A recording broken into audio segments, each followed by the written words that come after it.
Ang mga lahi ng mga anak ni Noe. Ika-10 kabanata. Ito ang salaysay tungkol sa mga pamilya ng mga anak ni Noe na sina Shem, Ham, at Japhet. Nagkaroon sila ng mga anak pagkatapos ng baha. Ang mga anak ni Japhet na lalaki ay sina Gomer, Magog, Madai, Javan, Tubal, Meshek, at Tiras. Si Gomer ay may mga anak din na lalaki na sina Ashkenaz, Rifat, at Togarma. Ang mga anak naman ni Javan ay sina Elisha, Tarshish, Kittim, at Dodanim. Ito ang mga lahi ni Japhet. Sila ang pinagmula ng mga tao na nakatira sa mga dalampasigan at mga isla. Ang bawat pamilya nila ay nakatira sa sarili nilang lugar na sakop ng bansa nila, at may sarili silang wika. Ang mga anak ni Ham na lalaki ay sina Cush, Mizraim, Put, at Kanaan. Si Cush ay may mga anak din na lalaki na sina Sheba, Havila, Sabta, Raama, at Sabteka. Ang mga anak ni Raama ay sina Sheba at Dedan. May isa pang anak si Cush na ang pangalan ay Nimrod. Si Nimrod ay naging magiting na sundalo sa mundo. Alam ng Panginoon na mahusay siyang mangangaso.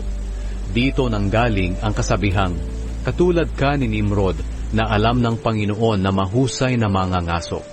Ang unang kaharian na pinamahalaan ni Nimrod ay ang Babylonia, Erek, Akkad. Ang lahat ng ito ay sakop ng Shinar. Mula sa mga lugar na iyon, pumunta siya sa Assyria at itinayo ang Ninive, Rehoboth-ir, Kala, at Resen, na nasa gitna ng Ninive at ng Kala, na isang tanyag na lungsod. Si Mizraim ang pinagmula ng mga Ludeo, Anameo, Lehabeo, Naftu, Patruseo, Kaslu, at ng Kaftoreo na siyang pinagmula ng mga Filisteo. Si Kanaan ang ama ni na Sidon at Het. Si Sidon ang kanyang panganay. Si Kanaan ang siya ring pinagmula ng mga Jebuseo, Amoreo, Gergaseo, Hiveo, Arkeo, Sineo, Arvadeo, Zemareo, at Hamateo. Sa bandang huli, nangalat ang mga lahi ni Kanaan. Ang hangganan ng lupain nila ay mula sa Sidon, papuntang Gerar hanggang sa Gaza, at umabot sa Sodom, Gomora, Adma, Zeboyim, at hanggang sa Lasya. Ito ang mga lahi ni Ham.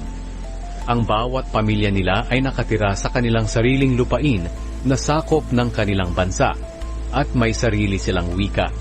Si Shem na nakatatandang kapatid ni Japhet ang pinagmulan ng lahat ng Eber. Ang mga anak na lalaki ni Shem, sina Elam, Ashur, Arphaxad, Lud, at Aram. Ang mga anak ni Aram, sina Uz, Hul, Geter, at Meshek. Si Arphaxad ang ama ni Shela, at si Shela ang ama ni Eber. May dalawang anak na lalaki si Eber. Ang isa ay pinangalan ng Peleg. Dahil noong panahon niya, ang mga tao sa mundo ay nagkahati-hati. Ang pangalan naman ng kanyang kapatid ay Joktan. Si Joktan ang ama ni na Almodad, Shelef, Azarmavet, Jera, Hadoram, Uzal, Dikla, Obal, Abimael, Sheba, Ophir, Havila, at Jobab. Silang lahat ang anak ni Joktan. Ang lupaing tinitirhan nila ay mula sa Mesya at papunta sa Sephar, sa kabundukan sa silangan. Ito ang mga lahi ni Shem. Ang bawat pamilya nila ay nakatira sa sarili nilang lupain na sakop ng kanilang bansa, at may sarili silang wika.